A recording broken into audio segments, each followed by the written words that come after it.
hai mẹ con ấy nó không về thì tôi đưa cháu này về. Hai vợ chồng có quyết định là bỏ không? Bà có thấy con gái tôi bảo bỏ đâu? Chị có bỏ anh Hằng không? Để em còn quay lại với anh Hằng. Con ý định bỏ hay là làm thế nào, con không phải gật đầu hay là thế nào chứ? Chắc mẹ chồng của con khác biệt đạt thôi.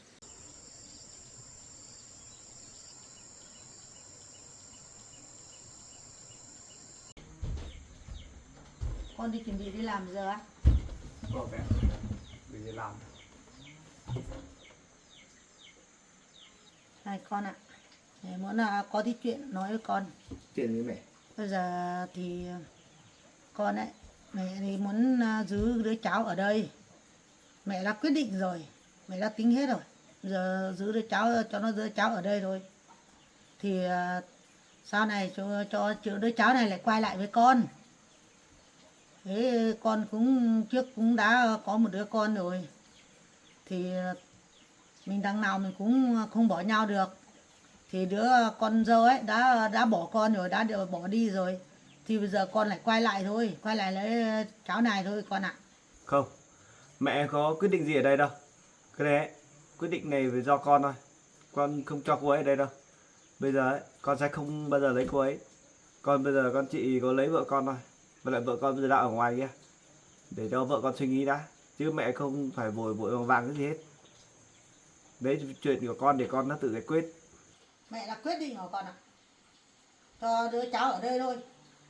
Bây giờ đằng nào cũng vợ con nó cũng có về đâu. Nó quyết định đã bỏ con rồi thì nó không về đâu.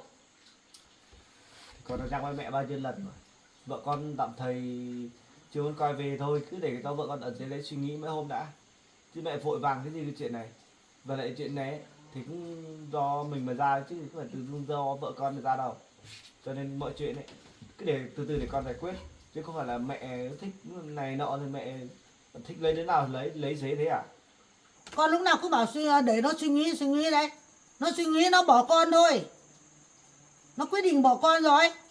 Lúc nào mẹ đi đón về cũng bảo để nó suy nghĩ đấy. Bây giờ nghĩ nó bảo quyết định là bỏ rồi. Thì bây giờ con thì quay lại với cháu này thì chẳng tốt hơn à.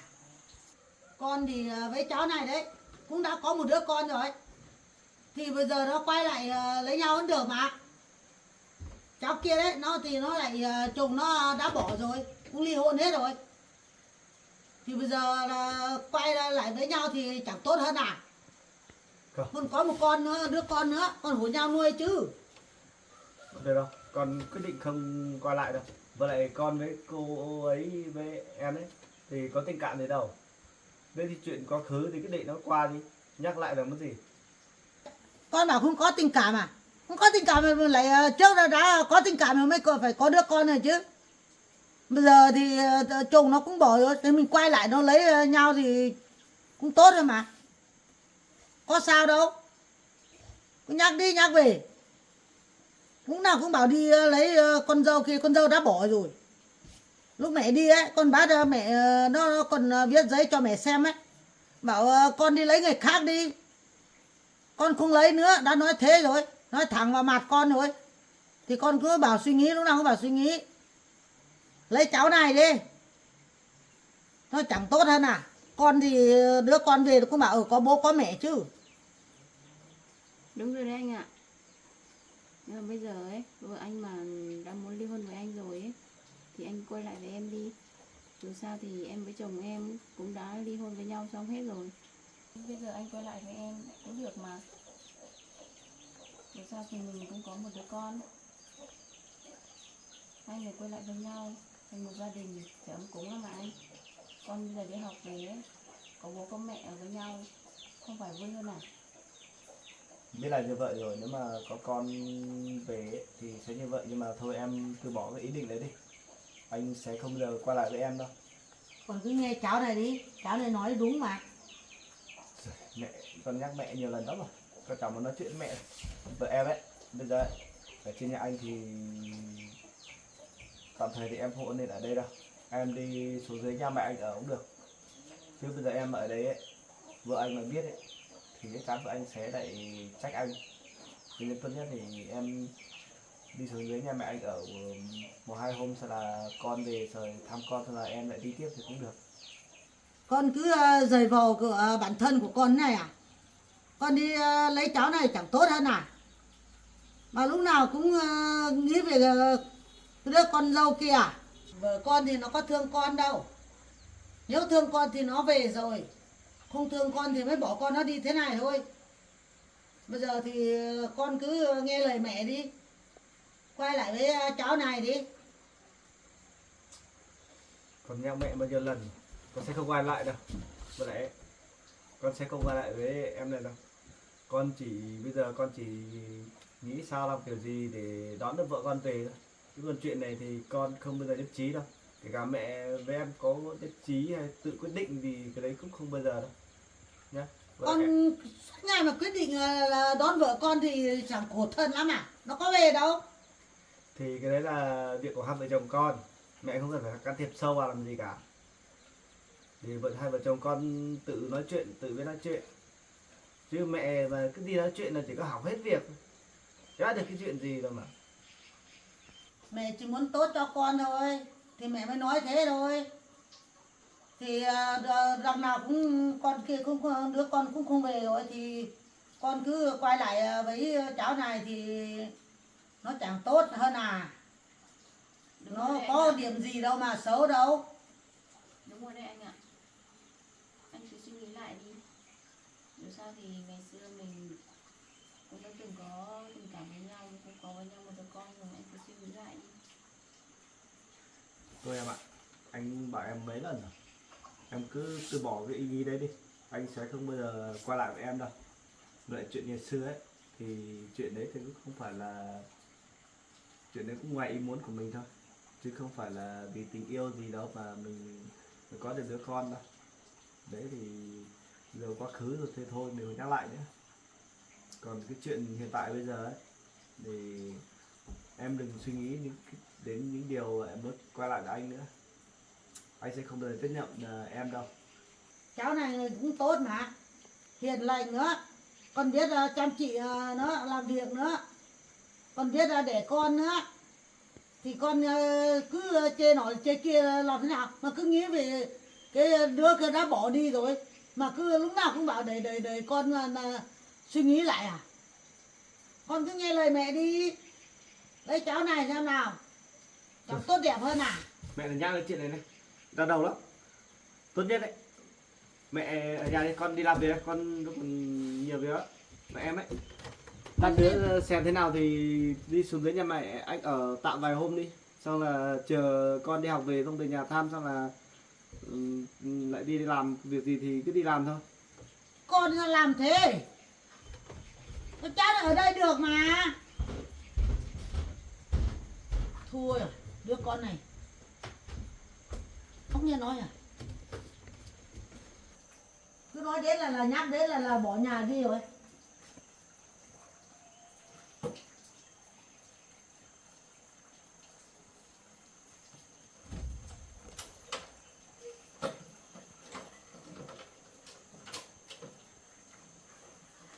Đi làm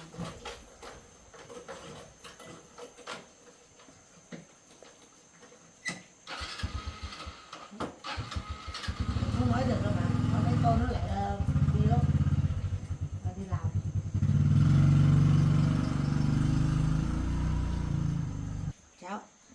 Cháu cứ ở đây đi. Bây giờ thì nói đứa con thì bác cũng chịu rồi, nhưng mà cháu cứ ở đây không sao đâu, bác sẽ bảo dần.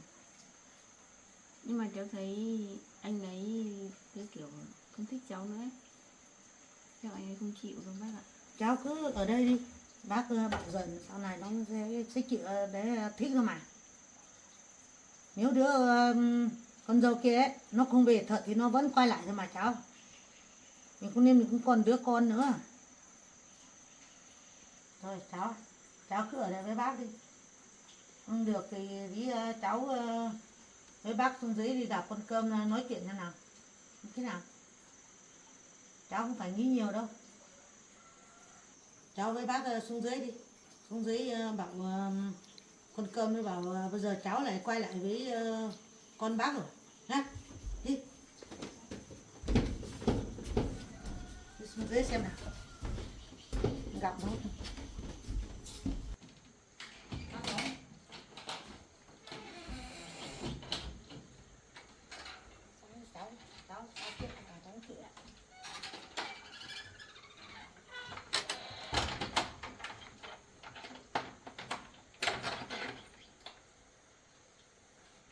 Đi cháu.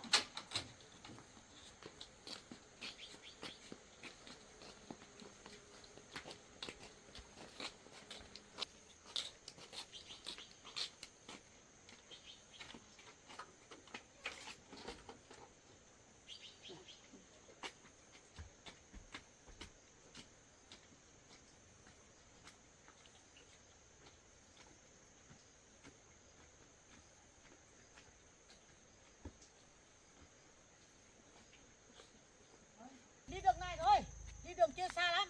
Lên thế này ạ. Vâng.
Qua đây.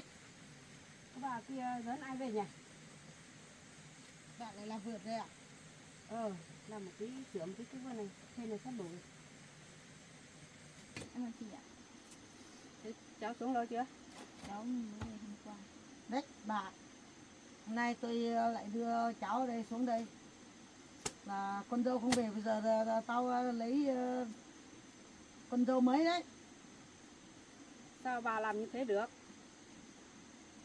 Bà có biết các con có bỏ nhau đâu. Cái này chỉ giận nhau một tí là con chạy đi thôi mà.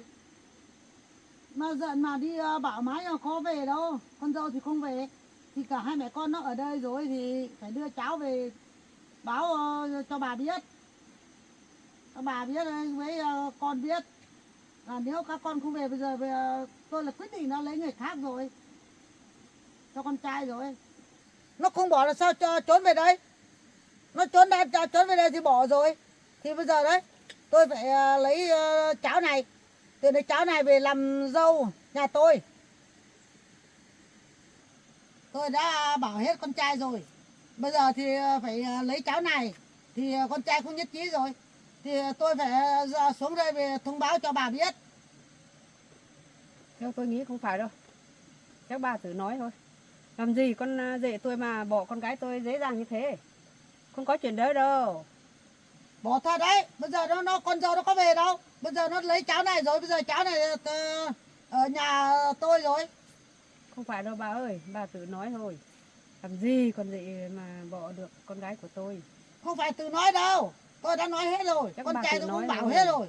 Bây giờ thì con dâu đã cũng nói ra bảo biết giấy ly hôn rồi. Thì bỏ luôn đi. Bỏ cho xong đi. Không thì Ôi. không phải dây dưa gì nữa. Dây dưa là khổ lắm.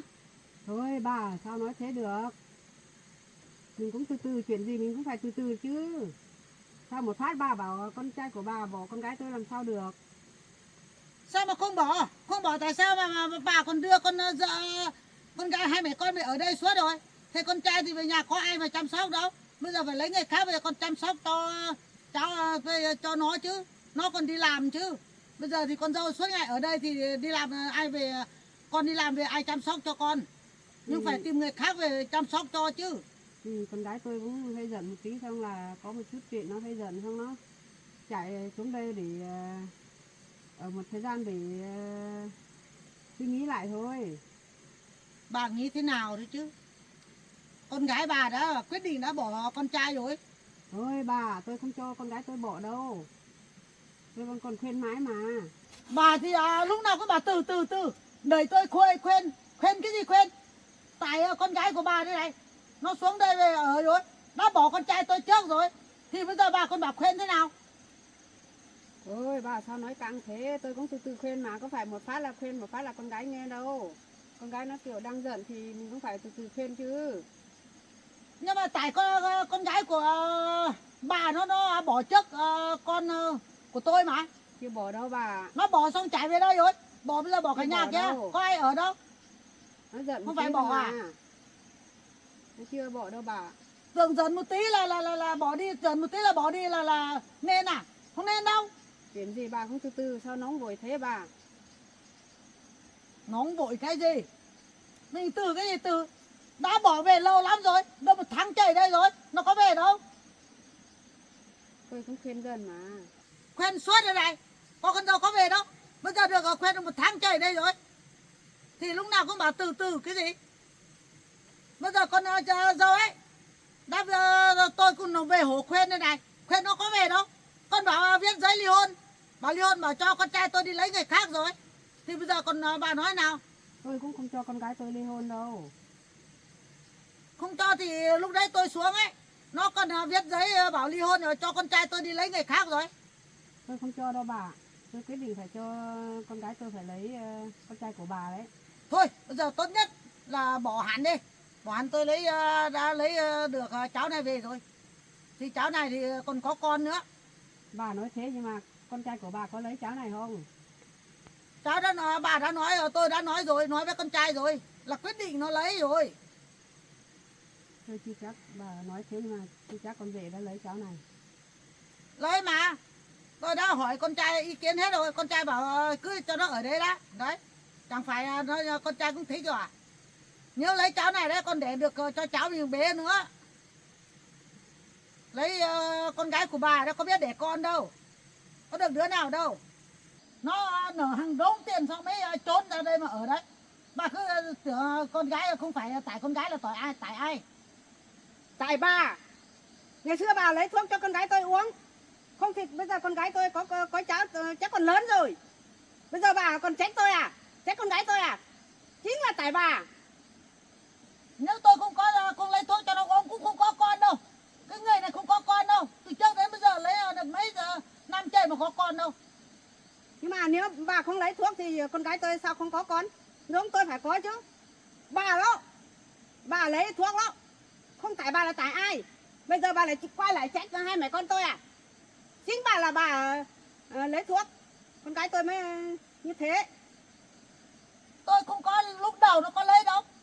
Lấy được 3 năm trời rồi. Nó có con đâu. Nó tại nó không biết để con thôi. Chưa kịp có là bà đã lấy thuốc uống rồi, cho uống rồi. Nó chẳng như thế à? Nói cái gì cũng phải suy nghĩ một tí chứ. Người ta Một lấy phát nhau đùng đùng về bảo là trách con gái tôi không có con à? Người ta lấy nhau á 2-3 tháng đã có con rồi. Mình thì 2-3 năm mà chưa có con. Thì không phải trách con gái bà là trách ai. Lấy thuốc cho con gái người ta uống rồi. Bây giờ lại quay lại là trách người ta. Đúng là cái loại bà độc ác thật. Bà xem này. Bé tí gầy còm. Xong là bụng thì xẹp. Bé gầy như thế này. Mặt xanh hết rồi này. Cơm thì không ăn được. Bữa gì một tí cơm thế này ăn là người như thế sao mà có con được. Người phải to béo thì mới có con được chứ. Bây giờ trách cái gì tải tôi và lấy thuốc cho nó uống. Nó bé quá con không có con nổi. Gầy quá đi. Bà người to, béo. Nhưng mà cũng đi nhặt con của người ta về nuôi thôi. Xem tôi bé, nhưng mà tôi vẫn để được con gái. Lúc nào bà cũng chê bảo con gái tôi bé. Nhưng mà bà người to bà có để được đâu. Tôi cũng đi nhặt con của người ta về nuôi. Không biết xấu hổ còn chửi người ta.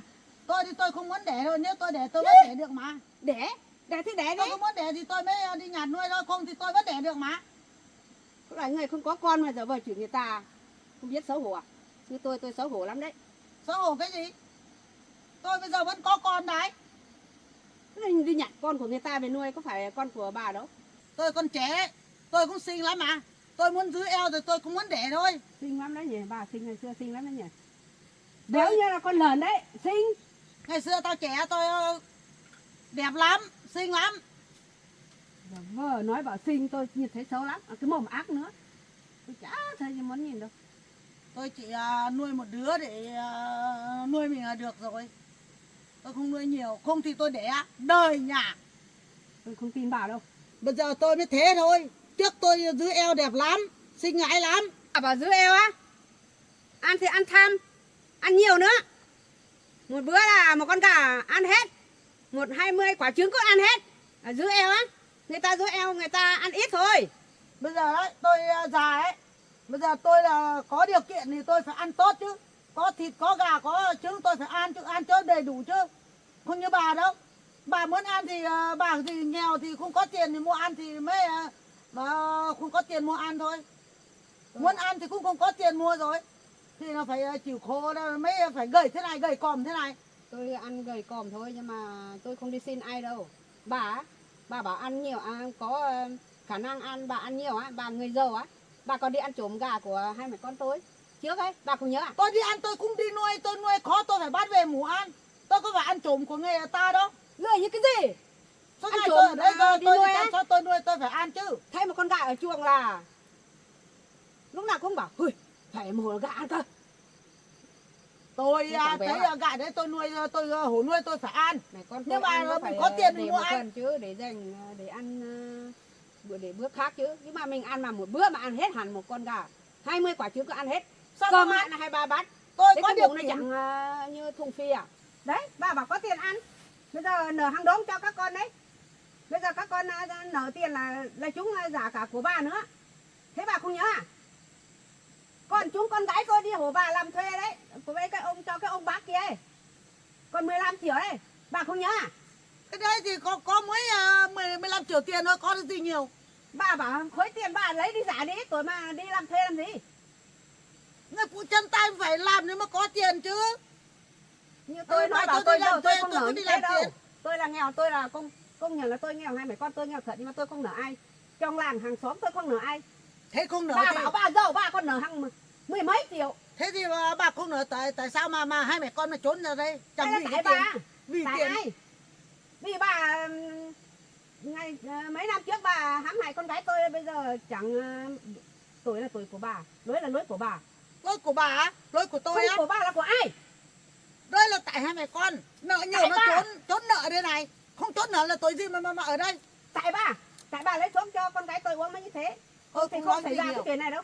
Tôi cũng không muốn nói chuyện nhiều với bà đâu. Bây giờ nhá, hai mẹ con bà nhá. Bây giờ là ở đây là ở suốt đấy nhá. Không được quay về đâu nhá. Bây giờ tôi lấy con dâu mấy rồi. Bà Tôi nói như không thế quan thôi. tâm đến rồi. Bây giờ cắt đứt đấy. Bà chưa biết là con trai bà có như thế không? Bây giờ Nói tôi cái gì có bà con cũng dâu phải mới nghĩ đây chứ. này. Xem đây này. Tôi không nói chuyện với bà nữa. Này, con dâu. Về đây bà hỏi thế nào? Về đây bà hỏi nào? Thế bây giờ đấy thì con quyết định ở đây hay là con về? Con không bỏ chồng chứ? Có bỏ nhau không? Hai vợ chồng có quyết định là bỏ không? Hay là không bỏ thì cũng bảo một câu, bỏ thì bảo một câu. Đấy. Bà thấy chưa? Bà có thấy con gái tôi bảo bỏ đâu? Thấy chưa? Bà hỏi con gái tôi, bà thấy con gái tôi bảo bỏ chưa? Nó còn chưa nói bà đã can thiệp rồi. Từ lúc nãy bà hỏi đến bây giờ rồi. Tôi đang hỏi bảo bỏ hay là không bỏ thì bảo một câu chứ.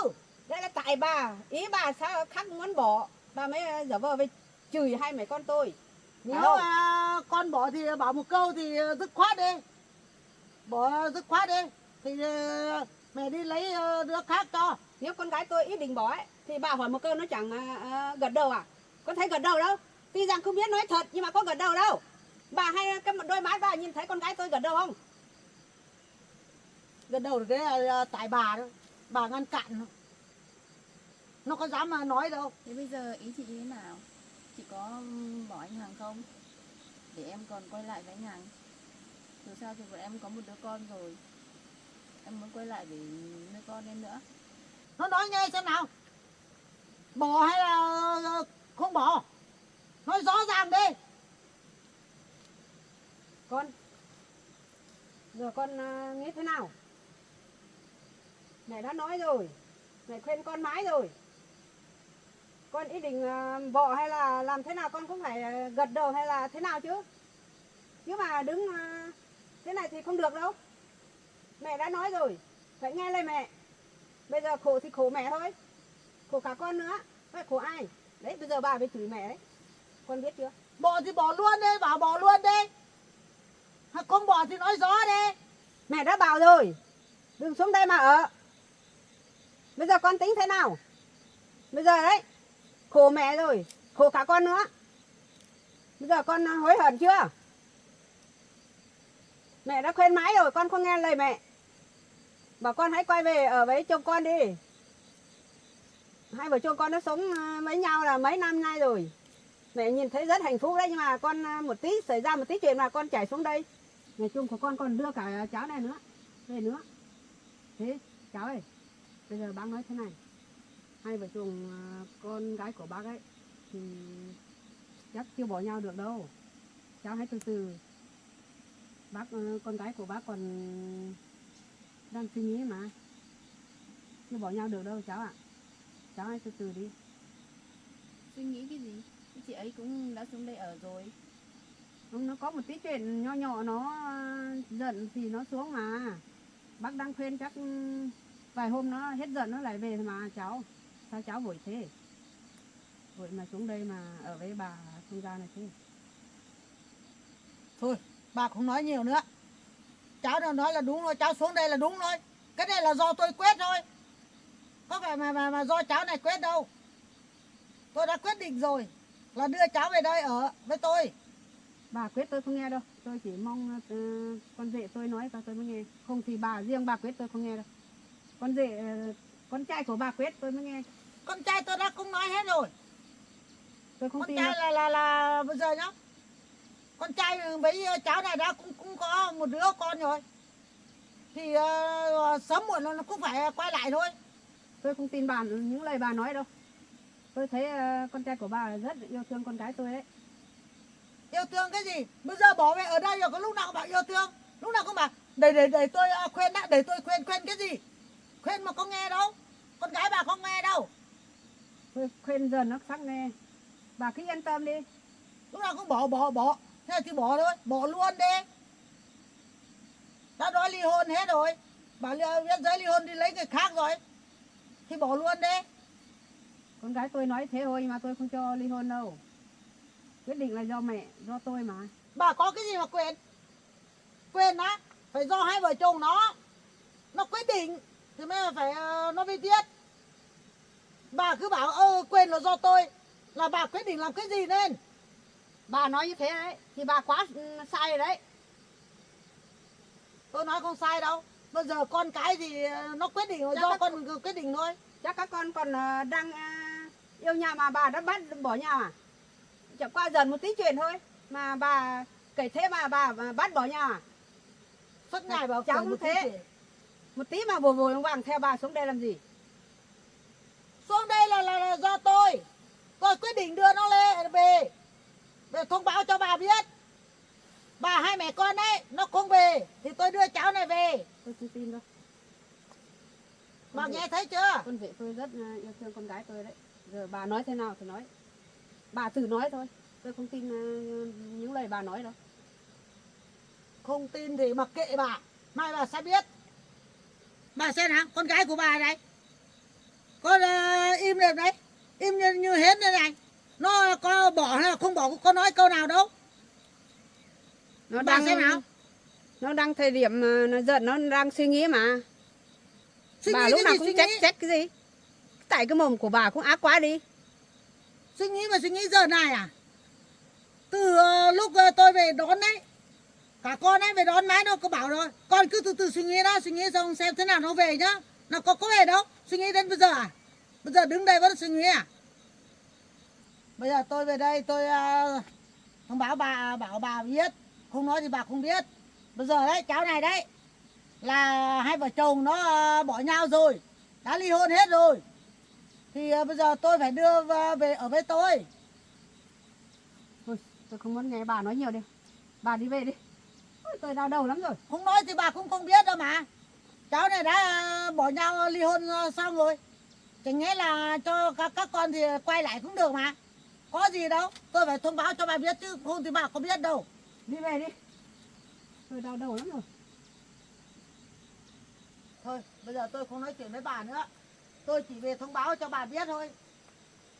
Bây giờ tôi có cháu rồi, có con dâu rồi.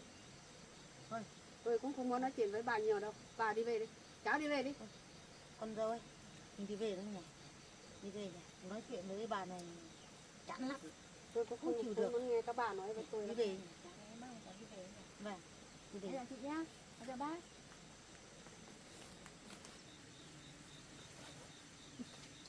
Đã xem hai người con về nhìn bà này thấy bực thật.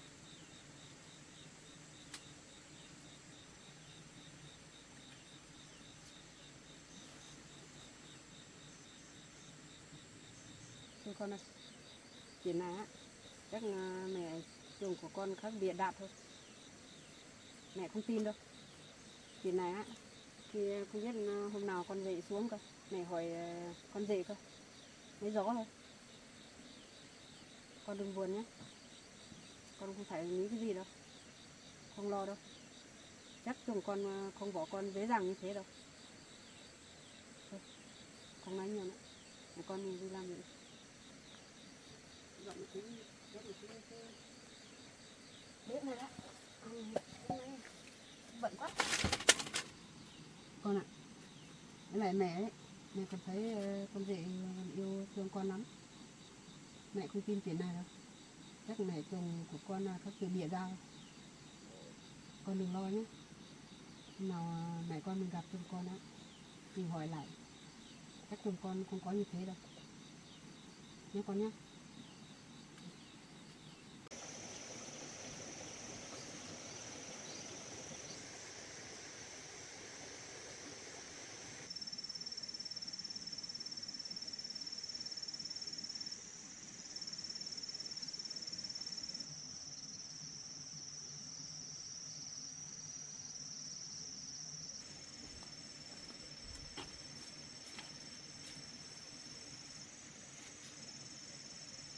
Con ạ, lần này chắc cái bà kia làm thật đấy nhỉ. Còn dẫn cả cái đứa kia nữa chứ. Vì đứa kia đã có con riêng với chồng con nữa. Mẹ thấy lo lắm. Con còn đòi ly hôn nữa chứ. Bây giờ con tính thế nào? Tại con đấy. Mẹ bảo con đi về rồi. Con nghe lời mẹ đi, con đi về rồi. Con không nghe lời mẹ. Bây giờ con biết chưa? Mẹ nghĩ là chắc lỗi cũng phải tại con đấy. Bây giờ mẹ đã dặn con rồi. Con phải nghe lời mẹ, con không nghe lời mẹ. Bây giờ con biết chưa? Giờ mẹ thấy lo lắm. Giờ con tính thế nào? Mình bảo trách cái bà ấy. Không đúng. Vì cái bà đấy đã xuống khuyên con rồi. Con không chịu nghe. Con không đi về. Thế bây giờ xảy ra chuyện này thì làm thế nào được? Còn đứa cháu kia ấy, về lúc nào không về? Về đúng cái lúc hai vợ chồng con giận nhau nhỉ? Hay là cái bà kia gọi về? Mẹ nghĩ chắc là cái bà kia gọi về thôi. Con đừng lấy cái giấy về ký ly hôn nhá, viết ly hôn nhá. Nếu con mà lấy cái giấy về viết ly hôn á, chồng con nhìn thấy á, lần này là chồng con giận thì nó ký, chồng con ký một phát là bây giờ con mất chồng đó, là đứa cháu kia là nhảy vào luôn. Mẹ nói con phải nghe lời mẹ nhá. Chồng con mẹ nhìn chồng con vẫn còn yêu thương con đấy, nhưng mà chắc tại cái bà kia nó dẫn cái đứa kia về, vì cái đứa kia nó lại có một đứa con chung của chồng con. Thì bây giờ mẹ nghĩ là nếu con viết cái giấy ly hôn một phát là nó nghĩ đến cái con đứa cháu kia, là nó ký một phát là nó bỏ con luôn, thì chồng con mất chồng luôn. Hay là con nghĩ cách lại quay lại với chồng con đi. Không thì con cứ lúc suốt này ở như thế này thì không được đâu. Con còn ở thế này thì có ngày mất chồng ấy. Lần này mẹ nói con phải hiểu ấy. Nhá. Không thì không được đâu. Con. Mẹ vẫn biết là nhìn mặt con thì vẫn biết con vẫn còn yêu chồng con đấy. Mà con như thế nào? Phải nghe lời mẹ. Mẹ khuyên thế nào con phải nghe lời mẹ nhá. Chứ mà con làm như thế thì không được đâu. Bây giờ con nghĩ lại đi. Con đừng nghĩ chuyện khác nữa. Nhá. Mẹ biết là con không muốn làm gánh nặng cho chồng con. Nhưng mà con làm như thế là mẹ lo là sợ là con mất chồng đấy con ạ. Con hãy quay lại với chồng đi. Nhá. Con gái. Con làm như vậy á thì khổ con với lại chồng con ơi. Con làm như thế có đáng không? Con đừng làm như thế con ạ. Mình vợ chồng mình không nên thì bảo nhau thôi. Mình bảo trách nhà đấy thử dẫn cái đứa cháu kia về á. Mẹ nghĩ chắc không đúng đâu. Mẹ nghĩ là chắc mẹ con mình cũng sai đấy. Mẹ con mình khắc tự chạy xuống đây đấy. Mẹ nghĩ là mẹ con mình làm như thế cũng không đúng mấy. Mẹ con mình cũng sai đấy con ạ. Con nghĩ đi. Con nghĩ lại đi. Con ạ. Chuyện này không nói nữa. Mẹ đợi khi nào con về xuống đây mẹ sẽ nói chuyện với con về. Nhá. Còn chuyện con đấy thì thấy chồng con xuống đây đấy từ chứ đừng mà quá giận chồng con. Hãy bớt giận đi. Con không nên làm chuyện này nữa. Mẹ dặn con nhá. Bây giờ con đừng theo ý mình nhá. Hãy bớt giận đi nhá. Thôi. Mẹ con mình mẹ đợi khi nào con về xuống đấy mẹ hãy nói chuyện. Bây giờ không nói nữa. Mẹ con với mẹ đi cắt đáp một tí bờ ruộng này. Mấy hôm mẹ lấy cá về thả nhá. Đi. Nhớ lời mẹ dặn nhá. Thấy chồng con xuống đây đừng giận chồng con nhá. Nghe rõ chưa con? Đi. Đi Cúc đi tao vào ruộng. Đáp đi.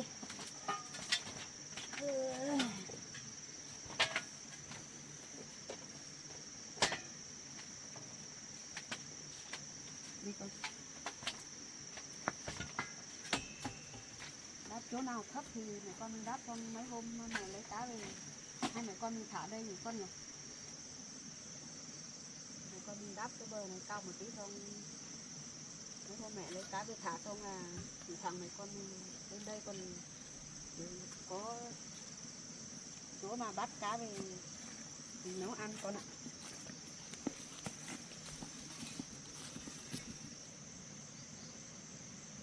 Đắp cái góc này đấy con ạ. Góc này bờ thấp lắm. Đắp xung quanh đây. Đắp đây nhá mẹ, đắp đây này.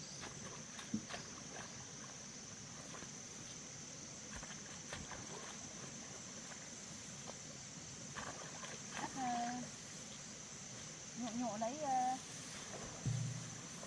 đây này đắp vào con ạ.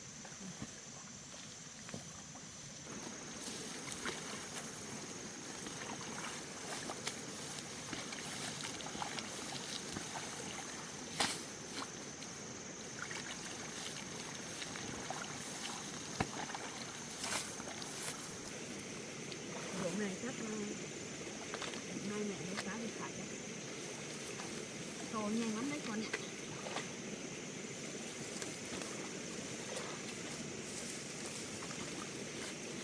Bùn sâu thế này.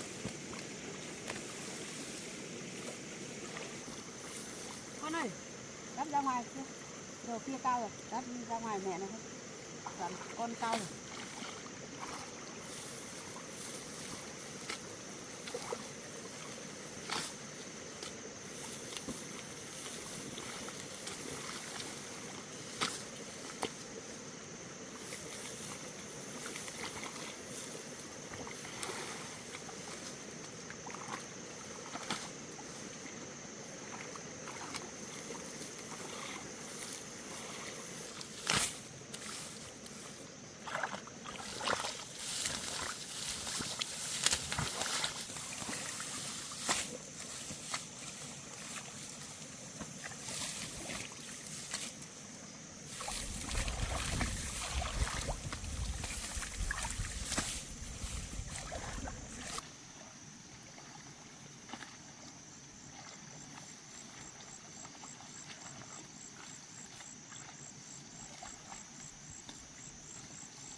con không nhổ được đâu, mai lấy dao với phát thôi, nhổ một tí rơm, hút rơm, nữa này thôi.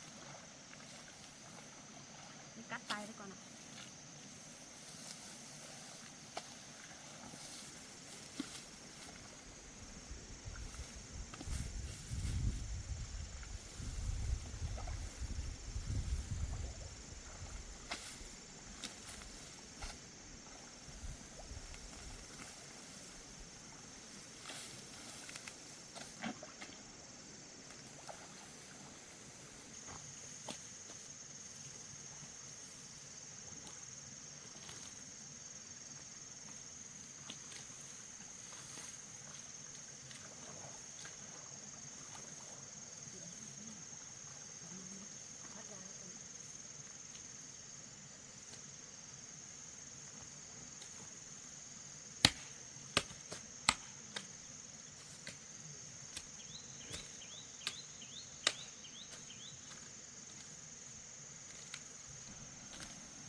Mai ấy, con ạ, thả cá đấy.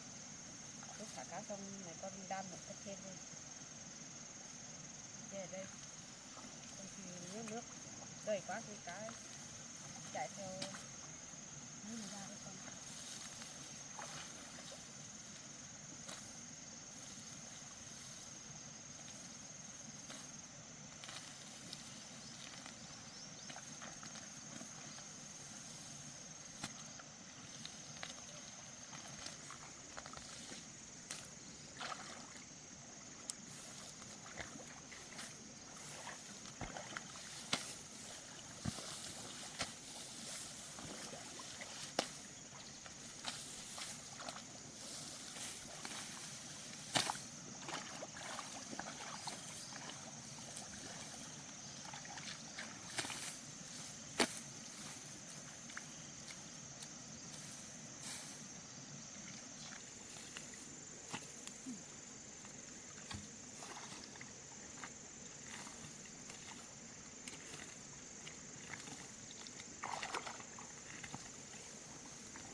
Con ơi, đắp lên đây được rồi. Này cũng thả loại cá bé thôi, không cần đắp cao mấy đâu. Nếu cá chấm đấy thì mình mới đắp cao thôi. Cái này mình thả cá chép thôi, đắp bình thường thế là được.